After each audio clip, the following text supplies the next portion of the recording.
20-25 आदमी नून लीग के उनके साथ राब्ते में हैं, इलेक्शन वो जीत रहा है। जाहिर है कि असम्बली तोड़ने से पहले इंतजामात करने होंगे, वो डेवलपमेंट अपना स्कीमें हैं उनका कुछ करना होगा। फिर ये है कि निगरान हुकूमत की तश्कील के लिए गौर व फिक्र करना होगा और कई राब्ते करने होंगे। इसमें कोई शुबे की बात नहीं है कि असम्बली टूट रही है। एक प्रोपेगेंडा की जंग है जो टेलीविजन पर लड़ी जाती है, ज़मीनी हक़ाइक़ अक्सर उससे मुख्तलिफ होते हैं। हारून साहब, इमरान खान साहब ने माजी में भी ऐसे मुश्किल फैसले लिए हैं, वो ऐलान करते हैं और वो कर गुजरते हैं, हमने ये देखा। लेकिन इस बार जो उन्होंने ऐलान किया, ऐसे लग रहा है कि प्री मैच्योर किया, उन्होंने उस पर पहले होमवर्क नहीं किया था और ऐसे इंप्रेशन आ रहा है जैसे वो टाइम बाय कर रहे हैं, गो स्लो पॉलिसी पर हैं। क्या वजूहात होंगी इसकी आपके ख्याल में? मैं उनसे कहूँगा आपसे मशवरा कर लें। किस बारे में? टूट रही है, इसमें कोई शुबा ही नहीं है। 20-25 आदमी नून लीग के उनके साथ राब्ते में हैं, इलेक्शन वो जीत रहा है। वो कैटेगरिकली उसने कहा है, अपना परवेज़ इलाही ने, मोहनस इलाही ने कहा है, और कितनी यकीन दहानी चाहिए उसके लिए। और वो जाहिर है कि असम्बली तोड़ने से पहले इंतजामात करने होंगे, वो डेवलपमेंट अपना स्कीमें हैं उनका कुछ करना होगा।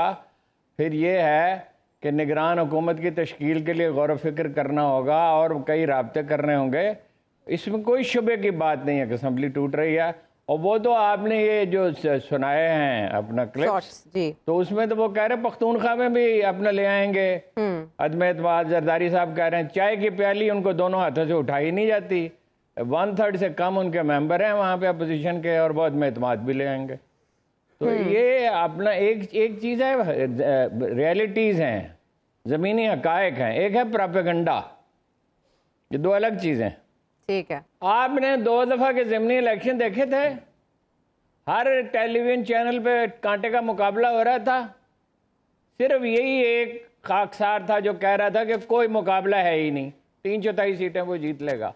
एक प्रोपेगेंडा की जंग है जो टेलीविज़न पे लड़ी जाती है, ज़मीनी हक़ाइक़ अक्सर उससे मुख्तलिफ होते हैं। हारून साहब, दोनों सूरतों में अब जैसे खबरें ये भी आ रही हैं कि FIA ने फॉरेन फंडिंग केस में अपनी कार्रवाइयाँ भी तेज़ कर दी हैं, पंजाब हुकूमत से दस्तबरदार होते हैं, असेंबली छोड़ के चले जाते हैं, तो बहुत कुछ हाथ से निकलेगा भी आर्जी तौर पे। बेशक क्या सिचुएशन बन सकती है जिस पर बैठे होंगे ये दो बड़े? कोई सिचुएशन नहीं बन रही, इलेक्शन होंगे, यानी कोई हादसा तो दुनिया में होते ही रहते हैं।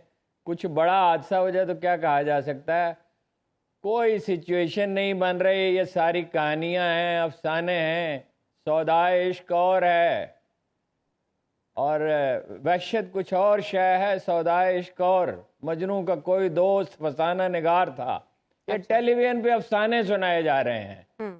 इमरान खान को 2/3 नहीं 3/4 मेजॉरिटी मिल सकती है। 52% आखिरी सर्वे में उसके वोट हैं। 20-25 आदमी, आपके ख्याल है मैं सुनी सुनाई बातें करता हूँ? इतना अरसा होगा आपको मेरे साथ काम करते हुए। 20-25 आदमी उसके साथ राब्ते में है नून लीग के। काफ लीग का जो है वो आदमियों को शामिल कर लेंगे वो, इसलिए कि इस वक्त उन्हें इसकी ज़रूरत है। और ये भी मुमकिन है कि काफ लीग किसी वक्त मर्ज कर जाए। यही चीज़ें हैं जो सार्ट आउट करने के लिए वो गुफ्तगू कर रहे हैं। इमरान खान का रास्ता इस वक्त कौन रोक सकता है? इमरान खान अगर नाकाम होगा तो इख्तदार में आने के बाद होगा, उससे पहले वो प्रोपेगेंडे की किसी जंग में हार सकता है। जैसे मक्का मुकरमा वाली घड़ी, वो भाई तस्वीर थी मक्का मुकरमा की, उसमें कितने दिन कैंपेन चली। अभी ख्वाजा आसिफ साहब फरमा रहे थे उनके आदमी हमारे साथ राब्ते हैं, उनके आदमी को कुत्ते ने काटा है। यानी हारने वाली पार्टी का कोई टिकट लेने के लिए जाता है? किस तरह काफ लीग लोग भाग के काफ लीग में चले गए थे नून लीग से, और नून लीग से भाग के काफ लीग में चले गए थे। इसी तरह लोग उसकी तरफ जा रहे हैं। इलेक्टेबल्स जाएंगे इमरान खान के साथ, सिंध के कुछ वडेरे भी जाएंगे। कराची में बल्दियाती इलेक्शन में सिचुएशन शायद मुख्तलिफ हो, वरना कराची में भी वो जीतेगा। पख्तूनख्वा में 60% वोट हैं उसके, और पंजाब में वो एक तबाही फैला देगा। ये तो हैं वाक़यात। अब इसमें से जो किस्से कहानियाँ बयान करनी है, कुछ शायरी करनी है, अफसाना निगारी करनी है, तो मेरा तो इस वक्त कोई मूड नहीं। लेकिन अफसाना निगारी में हारून साहब अगर हकीकी एंट्री नवाज शरीफ साहब की हो जाती है, अभी तो वो ज़ाहिर है बैरून मुल्क मुकीम है, उनकी वापसी की खबरें हैं दिसंबर के तीसरे हफ्ते में। मेमोरी उसकी खराब है, दिल से दिमाग को जाने वाली रग खराब है, गुर्दों का मसला है, ब्लड प्रेशर है, शुगर है, میموری اس کی شارٹ ٹرم ختم ہو چکی ہے، بھائی کی اس کی حالت آپ دیکھ رہے ہیں، آنے کی اس میں ہمت نہیں ہے، وہ کیا کرے گا جی؟ کیا کرے گا نواز شریف آ کے؟ وہ جو اپنا ہمارے بھائی نے کہا کہ 19-20 کا فرق تھوڑا بہت وہ تھوڑا تعارف پیدا کر دے گا، وہ دن میں عمران خان کی طرح 2-3 جلسے کر لے گا ہے جی؟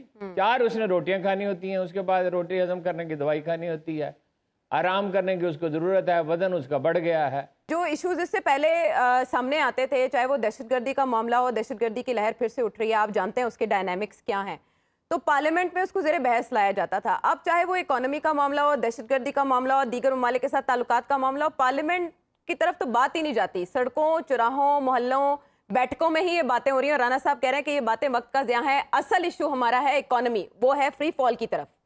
ہارون صاحب۔ نہیں، اکانومی تو ظاہر ہے سب سے اہم مسئلہ ہے ہی، اس میں تو کوئی دو رائے نہیں ہے۔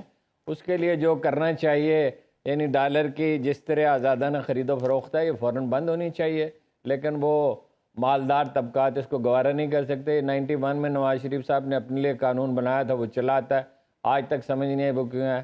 اور مانیٹرنگ کرنی چاہیے، یہ جو کمپنیاں ہیں ڈالر کی خرید و فروخت کرتی ہیں، افغانستان روکنا چاہیے۔ دیکھیے ڈالر کی کس لیے ضرورت ہے؟ جس آدمی نے امپورٹ ایکسپورٹ کا کوئی بزنس ہے، جس آدمی نے ملک سے باہر جانا ہے، جو اسٹوڈنٹس نے جانا ہے، وہ سب معلوم ہے کن چیزوں کے لیے ضرورت ہے، اس کے لیے اجازت ہو، ورنہ اس طرح ڈالر کی خریداری کی اجازت ہی نہیں ہونی چاہیے، اب تک قانون سازی ہو جانی چاہیے تھی۔ اب رہ گیا دہشت گردی کا مسئلہ، تو پارلیمنٹ کیا کرے گی جی؟ پارلیمنٹ کیا کرے گی؟ پارلیمنٹ تقریریں کرے گی، پیلٹ اس میں ارکان اسمبلی تقریریں کریں گے، ممکن ہے اس میں کچھ اچھی تقریریں بھی ہو جائیں، کوئی اچھی تجویز بھی آ جائے، لیکن بہرحال وہ تو پہلے بھی آرمی نے فائٹ کیا ہے، اپنا فرنٹیئر کور نے کیا ہے، وہاں رینجرز نے کیا ہے، یہی یہاں صورتحال ہے۔ پولیس کو تو ہم نے برباد کر کے رکھ دیا، پولیس کو تو اس قابل بنایا ہی نہیں ہے، جو کہ بھئی ایک ہی آدمی پولیس میں جاتا ہے، اس کا ایک امزاد یا اس کا ماموزاد یا اس کا پڑوسی فوج میں جاتا ہے، ٹریننگ کا فرق ہے۔ تو ٹیررزم میں کچھ نہیں کر سکتے۔ دیکھیے ایک وقت میں سینکڑوں کام نہیں ہوتے، ویسے ٹیررزم تو خیر فوری اہمیت کا مسئلہ ہے، اس سے زیادہ اہمیت کا مسئلہ اکانومی ہے، لیکن یہ سب چیزیں کس طرح ٹھیک ہوں گی؟ سٹیبلٹی سے، قیام امن سے، سٹیبلٹی سے، اس کے لیے الیکشن کرانا ہوں گے۔